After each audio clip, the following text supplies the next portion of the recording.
Hey everybody, welcome to Drive Thru Board Game Blog number 30. This is for July 16th, 2014, and today I'm going to talk about my top 10 lunch games. This is a several times requested top 10 list, and I've been playing around with these top 10 lists and trying to get the hang of them. You know, everybody in the earth does top 10 lists, David Letterman, Tom Vassell. So I think I'm being slowly dragged into the mix there. So they're actually kind of fun, but this one was very difficult. I could easily do a top 20 of these and feel super confident and strong about all 20, but I did the hard work and pared it down to 10 games. And this is kind of a conglomeration of games with some of the folks at work. And this is my lunch group is a work group. And I kind of, poked and prodded them and got their opinions. So we kind of came to this sort of as a cohesive whole. But I am very happy with the whole entire list as it is. But first, before I get into the list, I have two kind of Gen Con related announcements. I'll make these quick. The first announcement is on July 26th, Richard Ham from Rahdo's Run-Throughs and Lance Meister are going to join me on this channel, and we're going to do kind of a Wooden Cubes and Iron Soldiers YouTube hangout. We're going to go through the entire geek list that Eric Martin put up on Board Game Geek of all the games that are coming out or supposedly coming out at Gen Con. But we're also going to be running a kind of pseudo contest with this. Now, after we go through the geek list, which will probably take 5 hours, not really, but we'll see.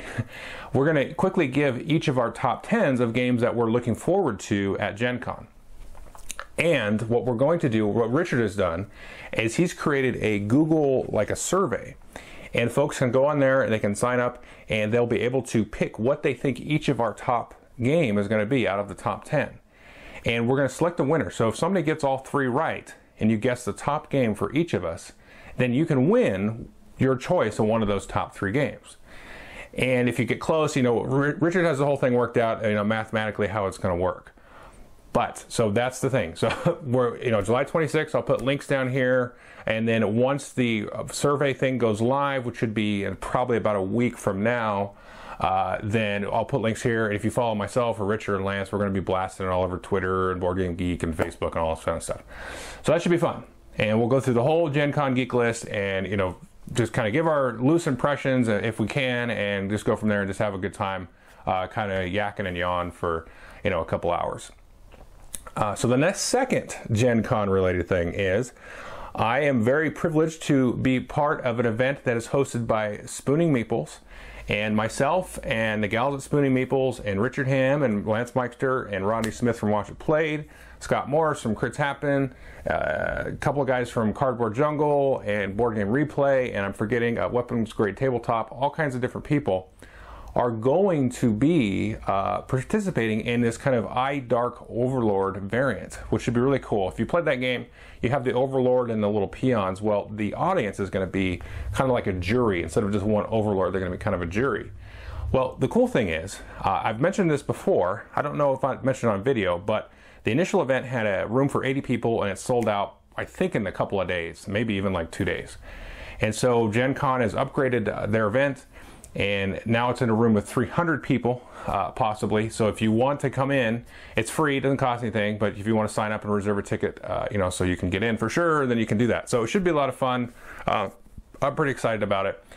300 people show up, I'll probably be a chicken and pee my pants. But anyway, so I'm just joking. But those are the two Gen Con related events, and if you want to participate in those, I'll have links and all that stuff down below. So let's go into the top 10. First, I'm going to do 2 honorable mentions, and then I'll get into the top 10. First honorable mention is Innovation, and the second one is Fleet. Now, the reason they're not in the top 10, they really could or should be, is because they go a little bit long. Now, they're both games that we've played at lunch. Innovation we played a few times, and Fleet we played several times. The problem is Innovation's kind of restrictive. It basically works as a 2 or a 3-player game, and that's it in my opinion. And if you go with 4, it just gets wonky and it goes really long and it doesn't work at lunch. But you could get it done definitely as a 2-player game in lunch, but these games are all like 2, 3, 4, 5 players. That's usually the ranges that we get at lunch. We get anywhere down from 2 up to 5, mostly 3 and 4. Now, the other honorable mention, Fleet. The base game, totally a doable lunch game, 2, 3, or 4 players. You can totally knock this out at lunch. Requires a little bit of a footprint in terms of cards for the boats, but once you add the expansion, that kicks it out of being lunchable, right? It takes a little bit longer to set up. The game itself takes a little bit longer because you got some different crazier combos. Fleet for sure should kind of be in this top 10, but I can't honestly put it in there because it's best with the expansion. It's amazing with the expansion, and with the expansion you just can't get it done at lunch. So there's two kind of honorable mentions, and as I said, I could probably do another 10 games above these 10 here. So let's just jump into number 10. Number 10 will be Mutterer, which is German for mutiny. At least that's what the title means, I think. And great game, plays 3 or 4 players. Lots of backstabbing, lots of trash talk that's going to happen at the table. It plays very quickly. It's basically a card game where players are trying to take control of the shipping vessel and mutinying against the captain, and choosing different roles. It's one of the original role selection games. Came out in the late 90s. I had sort of a companion game, Vrater, which means traitor. I like both the games, but we definitely like Mutterer better. It's a little bit more thematic. You've got a pirate ship variant that comes with the game that you can add. We always play with that variant. It's a lot more fun. And it just has a lot of interesting, table dynamics. There's, you look people in the eye, you kind of guess at what roles have been chosen out of the central pile. And there's also like this card hand management where you're trying to play different goods and sort of control the ship and which island it sails to deliver goods. And you get points in a variety of different ways. So it's a really fun game. It doesn't come with English rules, so you got to get those from Board Game Geek, but it's really fun. It's relatively straightforward to teach. And if you have somebody that, is kind of a gamer that can teach people, it's very easy to get, other kinds of folks involved in the game. So number 9 is Coup, and this is a game we have a huge just riot playing at lunch. And I would say, just kind of take a step back. My lunch group is made up of, people have kind of come and gone, unfortunately. It's made up of gamers. It's made up of folks that didn't know they were gamers, or different kinds of gamers. Some folks were more into video games and stuff like that. So there's a variety of folks here. And that's kind of what I meant earlier about sort of being a conglomeration of a list. It's not just a bunch of people that live on Board Game Geek. Most of the people that I played with, one guy, he's not there anymore. He's on Board Game Geek all the time, and he also goes to my Thursday gaming group at night. But the other guys don't even, Board Game Geek, what's that, So this is a different kind of group, with a lot of different types of folks. Coup is hilarious at lunch. I mean, it is just, these guys aren't concerned with like a lot of the fairness, and they're not concerned with like the Euro, balance and all that stuff. They want to, one guy will actively cheat. I mean, he's gotten way better. But in a good way. If you have a problem with a guy that wants to cheat, like he would cheat at Resistance, and we seriously could not play Resistance. I'd never bring it to the group. But this game is right up his alley because he likes to, I wouldn't say he likes to lie in real life. He's actually a super honest person. He's a good guy. But this is right up his alley, and he'll like to lie. He loves poker. He'll play mind games with you and all that kind of stuff. So this is just perfect. And the rest of us also get into that. We get into the elements of the gamesmanship of Coup, and really just Coup is it's just perfect for our game group, and we have a great time with it. The only reason it's probably not higher on the list, it could, I think, be a little bit higher, is that's all the game really is. It's just about lying and kind of trying to get away with things. There's not really any mechanics there. That's not to say that I think that's bad at all. I think that's awesome. But so Coup is definitely a highly recommended game for number 9. Now number 8 is Lost Legacy, which is kind of the sequel to Love Letter. And at this time, the new edition is coming out from AG, but we played the old edition from Japan. And this is much better than Love Letter. Love Letter is great. We played it a ton at lunch as well. But we still play that. We'll still break out Love Letter. If we can't figure out what to play, sometimes we'll break out Love Letter. This is cool because in Lost Legacy, you can customize the deck. Love Letter, you got the same deck all the time that you're drawing cards from.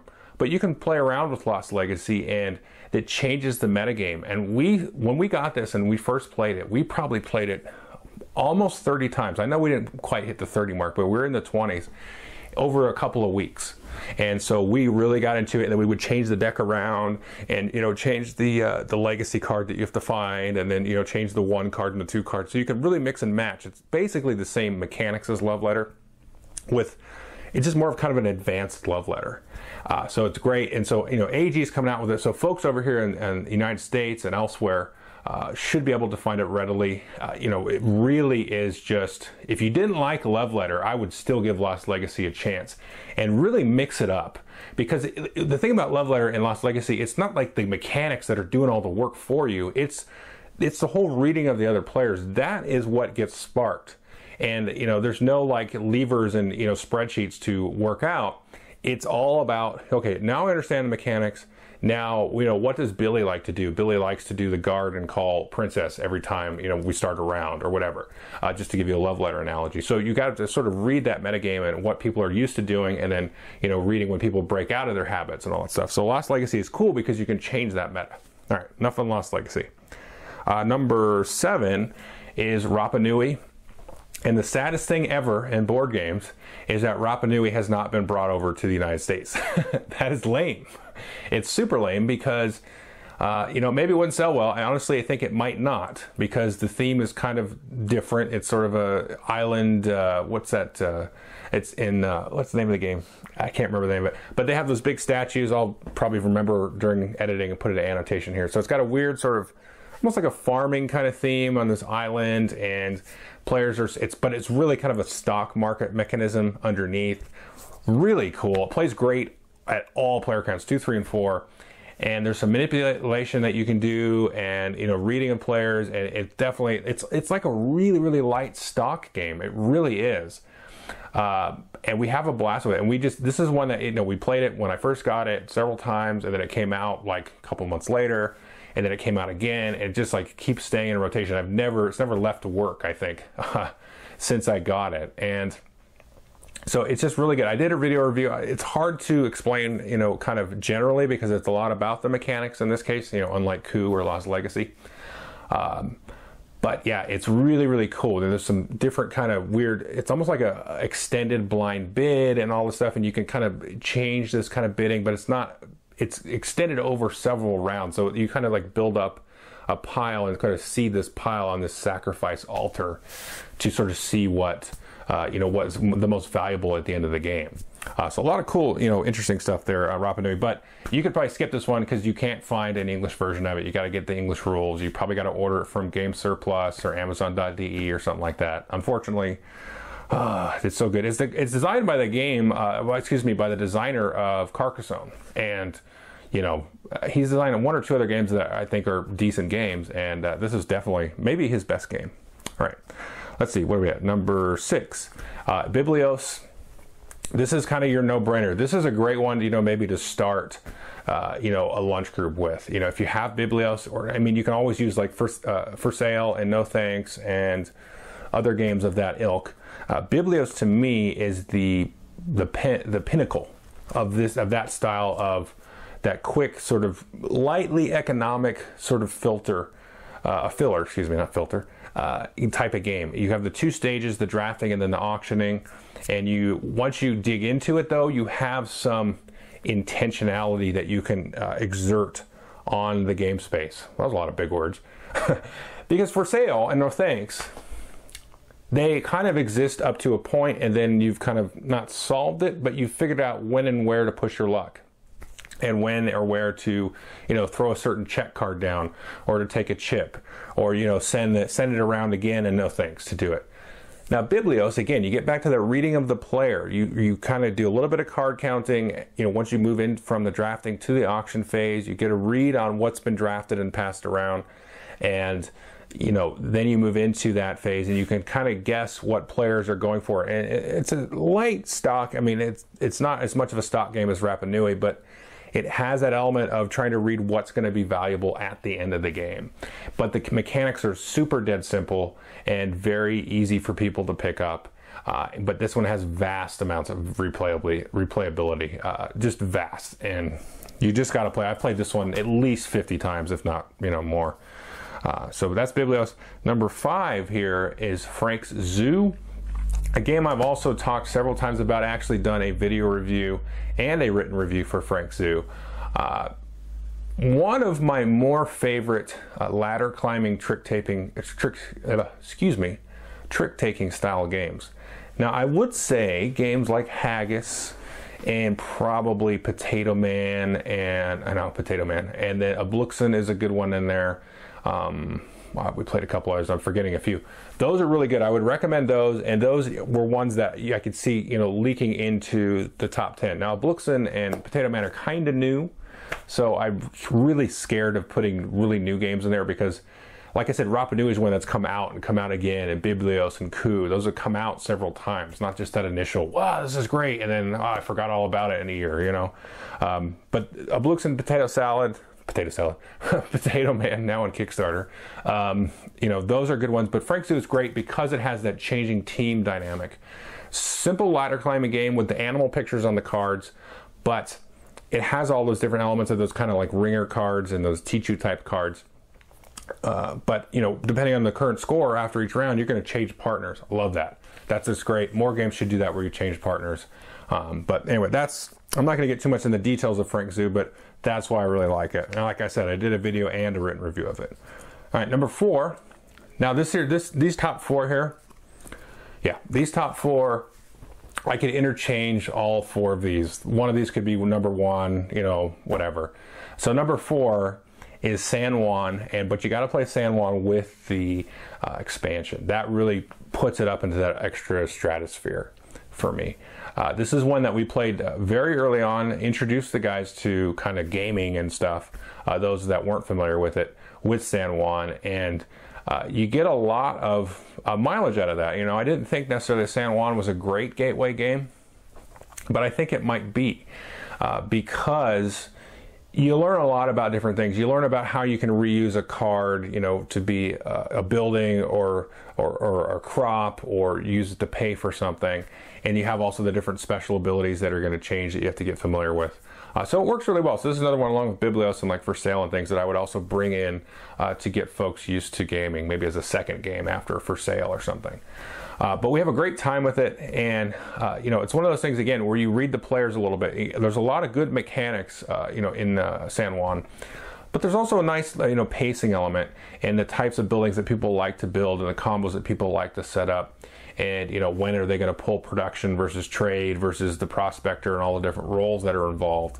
And so that is a really interesting game to play at lunch. And the expansion just keeps it more replayable because you got some of the events and some of the other buildings and things that water down the deck enough in a good way to make it so that like the library and the whatever the bonus production building is, the 6-cost building that gives you bonuses for production and the other one gives you purple. There's other ways to win besides like those 3 or 4 paths. You can do, you know, kind of weave in and out and experiment a little bit more with the expansion. So that's definitely a game that I will, you know, this, you know, there's some sentimentality in this for me because I played it when it first came out with some friends, and was like, you know, it's one of those, I have these moments in my past. This is weird, you can ignore this next part, but like where I would play a game like Low and Hers and Power Grid and Kalis, and San Juan was one of those where I was like, all right, this, you know, like this, like what, you know, this gaming does what now? You know, what did I miss? Catch me up to this new gaming thing that exists. You know, it's one of those 4 games where I was like, this is great. This is like Magic, and I'd already played Magic, you know, by that time several times. But I was like, this is great. It's like Magic, but it's self-contained, and I have a new deck every time I play, and I have these cool combos. You know, I was like, this is awesome. I'm so blown away by this, and it was accessible, and everything made sense, and all that stuff. So I would always put San Juan above Race for the Galaxy. Race for the Galaxy is one I played at lunch. And I played it with the other guy that was a gamer, and we play it fine, Race for the Galaxy 2-player, but man, what a waste of time to try to explain these icons to people. And I know some people, all right, forget it. Race for the Galaxy is a good game, but you know, whatever, I'm not going to play it at lunch. There's already 10 games on here that I could play. So anyway, San Juan is one of those that, you know, really like has a sentimental value for me because I really was like blown away by it, you know, so many years ago. And so it's kind of locked its fangs into me. All right, so that's number 4. Number 3, and this maybe could go higher, is Impulse. And that might be one folks were waiting to see kind of where it fell on my top 10, because I was going to do this list last week, and then I played Impulse, and I was like, whoa, okay, let me take a step back here, because yikes, this game is awesome. This game is by the designer of Innovation, but you can get it done in an hour easily. And it's great. This one is one of those where you talk about how games are going to play out differently. You know, I just got this game, God, maybe 2 weeks ago. I'm not sure exactly. And, you know, we have just had a fun time exploring the different phases of the game, because you can have games with heavy combat, heavy kind of combos. Depending on the player count, you're going to have different values placed on how, you know, important the impulse is. There'll be a lot of times where we're really worried about the impulse or more worried about what's on the board. It's really good. You know, I just did a playthrough and a review and all this stuff, so you're probably sick of hearing about impulse, but I would totally get it and you know, and go for it, because it's a very fun game. There's a lot of variability and all that good stuff. So I've talked enough about that recently. Number 2 is 8 Minute Empire Legends. Now, we've played both the original and the new one, and Legends is a lot better than the original. I still like the original, still have the original. But we really enjoy the various ways to win. There's just a lot more ways that you can win with Legends. Before, it was just area control and set collection, which was cool. It was neat. You know, it's a quick filler game, and it worked very well. And it still had some flavorful kind of, you know, mechanics and theme kind of mixed in there. But this new one with a little bit more of the fantasy theme and a little bit more of the variants and the different special abilities on the cards, that really has pushed it up to one of our favorite, you know, all-time games, where we can really sit down and explore, and really kind of the drafting that happens in front of you as you're, you know, choosing the cards. There's a lot more kind of denial available there. It's like, oh, I cannot let him have this card, even though it's not that great for me, because this is going to lock him into like a solid 4 or 5 points. So there's a lot there, and it's just cool. And you get into this, it's like a little Civilizations fantasy civ game, you know, played out in about, you know, it says 8 minute. It's probably a good 20-minute game for us, because we really do now get in chewing on it. And it's a really, really fun game, lots of replayability. And so I'm excited. There's, you know, there's a rumor, or I don't think it's a rumor, but there's upcoming, you know, expansions and stuff with some more drafting and things. Really excited about this game anyway. So that would definitely be the number 2, and I might have been the number 1, and I could kind of see Impulse going to number 1 and even San Juan, but I think my group would hold my feet to the fire if Splendor wasn't the number 1 game. Oh, sorry about that. It looks like my dogs are also excited about Splendor. Yeah, so Splendor is one that just is, again, this term sunk its fangs into us. And, you know, we actually just played it today because they were like demanding that we play Splendor. We're up to well over 30 plays with this thing. And, you know, I know people, I've seen a lot of complaints or whatever. You know, it's dry, it's just mathy, it's this and that. Depends on who you play it with, honestly. I mean, if you play it with my guys, you know, at work, these folks at work, we're gonna sink our knives into each other. We're gonna, you know, reserve cards that we know you want. We're gonna take chips that we know you want. We're gonna sit on a stack of red chips because we know you need red. You know, I'm just gonna sit on this stack for the rest of the game, or until the last possible second. So there is that to the game, and there's a lot to that. And there are different ways to win. Now, certain ways to win are harder than others. Some other things that I've read, I don't know, this shouldn't irritate me, but it does, is that, oh, the only way to win is to buy all the level 2 cards, or to do the whole reserve surprise thing at the end. That does win more, but I've done a thing where I get like a bunch of level 1 cards, and I just start sucking down those little merchant tiles and stuff. And, you know, and then I'm just like I'm just auto buying cards. I don't even need chips anymore. I won that twice, and like I said, I played it 30 times, so it's not a big winner, and nobody else wants to try that. Nobody else is like, no, you can go try that strategy. You know, we'll take our win. But I think the good balance is somewhere in between that, because like today we played it, and I was like, okay, I'm not going to do that pure strategy because I don't win all the time. And I got to the point where I was kind of doing that at the beginning, letting them sort of reserve so I can read them and then know which chips to sit on, and then build up my little low, you know, my low hanging fruit on those that level 1 cards. And then I start reserving a little bit, and then I reserved like 3 times in a row because I knew, like, okay, once I get these in, I got enough wilds, and there's like 3 or 4 cards out there I can just pick up and play without spending any chips. And then I just cascaded to the end, and it was the widest margin maybe ever in a game, maybe not, but the widest margin I've ever won by was at 17 to 9 to 11. And usually our games are pretty close. It'd be like somebody hits like 16 or 17, the other guy's at 14, the other guy's at 14, or he hits 15, you know, but he can't get up to 17. So usually our games are pretty close, but this is one that really rewards that extra play. You know, you know, it is what it is. It's a very dry kind of economic-y kind of game, but I think underneath those very pure mechanics, there is a lot of, you know, backstabbing, not backstabbing, like front stabbing, you know, knives into people's eyeballs that you can do with this game. And it's really fun and it's easy. You break it out and then away you go. And I know a lot of people expected it to win the Spiel des Jahres. And that was one that I had predicted that would win initially. But if you go to Board Game Geek, there's a thread where all of the game night folks posted all their videos and their predictions of the Spiel des Jahres. And just so I don't look like I'm playing Monday morning quarterback, I did say in that, because I'd been thinking about it, that Camel Up here would actually win, because I played this one more now since initially reviewing it. And this one does offer, I haven't played it at lunch actually, I should try it. It does offer a lot more variability in terms of where and when it can be played. It actually works pretty good 2-player, and you know, it works great all the way up to the full player count. The games are going to play out very differently, but it still does work as a 2-player game. Whereas Splendor really is a 3- and 4-player game. A 2-player game is okay. It's still serviceable, and I will happily play it. But 3 and 4 players really where the game is at, because then you have enough people kind of bumping elbows and things. So anyway, so I reviewed all these games as well. So if you want more details on these, you know, this is kind of you know, sort of introductory to that. So I would say you can't go wrong, in my opinion, with all 10 of these games. And there is some variety here. You know, it's feasible that somebody like Splendor wouldn't like Impulse, because Splendor is very, you know, straightforward, and there's a lot of information that's available, and there's some randomness in the card draw. But Impulse is super, well, it's kind of random. Yeah, that's a rat hole discussion. I'm not going to get into that. But yeah, so you've got, you know, like a ladder climbing game here, you know, Frank Zoo, I talked about Haggis, you know, you got games like Coup and Lost Legacy, so there's different styles of games in here. And you've got your standards too. You can go get it for sale or no thanks and be like everybody else if you really want to.